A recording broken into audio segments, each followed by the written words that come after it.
Let's talk about the straw man fallacy. And the straw man fallacy, just to put it simply, before we look at the structure of it, is this idea that you're arguing with someone and you put forth an argument, and the other person summarizes your argument in a way that makes it easier for them to counter or refute. So let me just give you a simple example here. So let's say that you think Halloween is the best holiday of the year, right?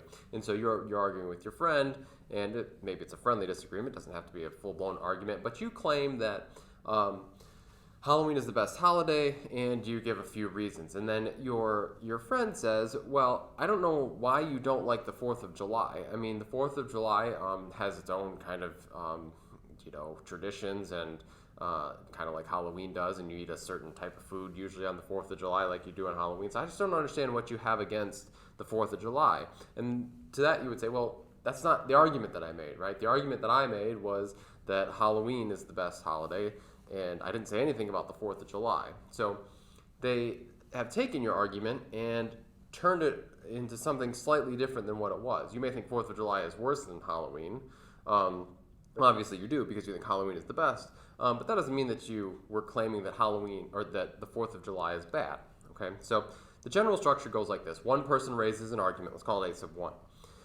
The other person describes argument A sub 1 as argument A sub 2, which appears similar, but is actually different in some meaningful way, all right, than A sub 1 is. Person Y then refutes A sub 2. So argument A sub 1 is made. Person Y takes the argument, changes it slightly to make it A sub 2, and then refutes A sub 2, then finally claims that they've actually refuted A sub 1.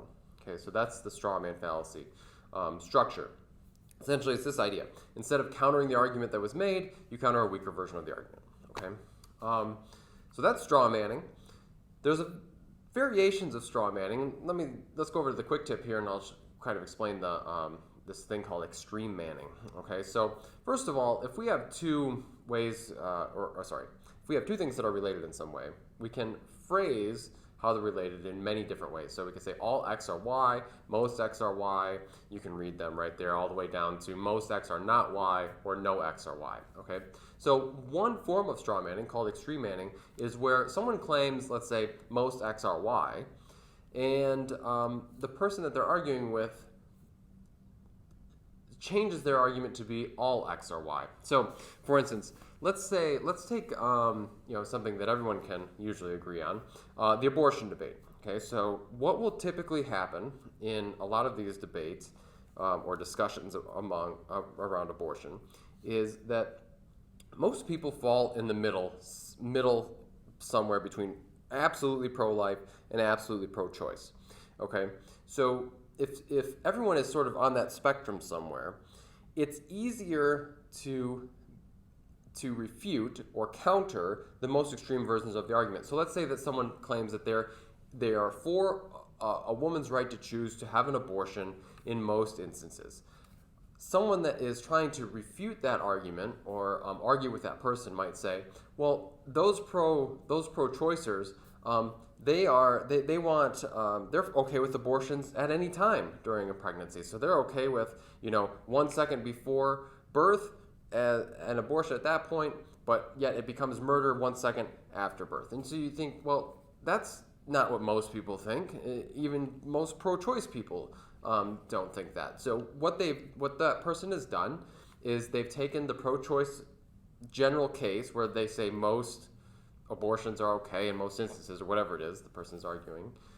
It's a most or a many situation, and they're saying they're turning it into an all situation, and they're refuting that, when that's not actually the argument that was made. It's a much easier argument to refute, okay, but that's not the argument that was made. And it goes the other way too, right? I mean, so you can run it back in the pro-life,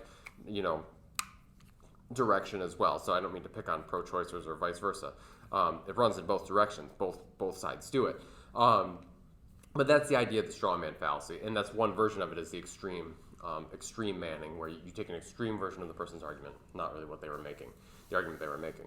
All right, let's talk about the opposite of this, right? So the opposite of this is Rappaport's rules, which we've talked about briefly. It's sometimes also called Stealmanning, it's this idea, this is the idea of Rappaport's rules. If you're arguing with someone, you want to avoid straw manning their argument, right?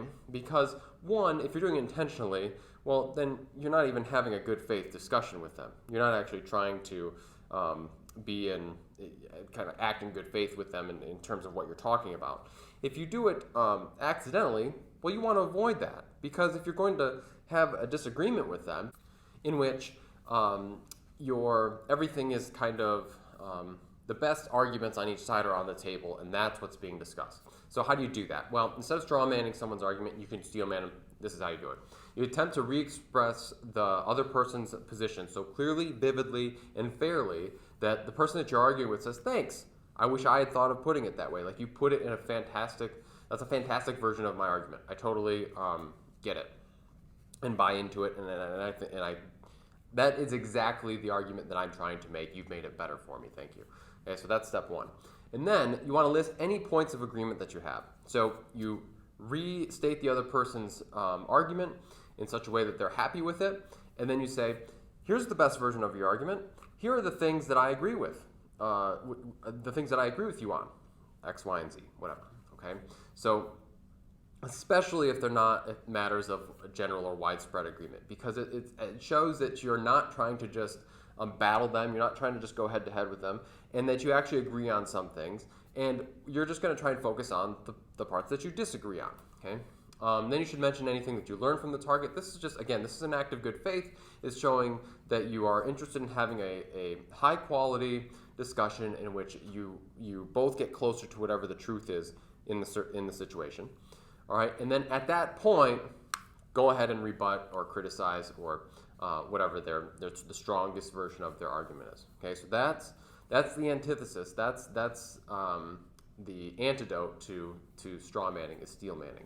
And you'll find that in your discussions with people, when you try to steel man their arguments, they will be much more productive discussions than if you're falling for the straw man fallacy.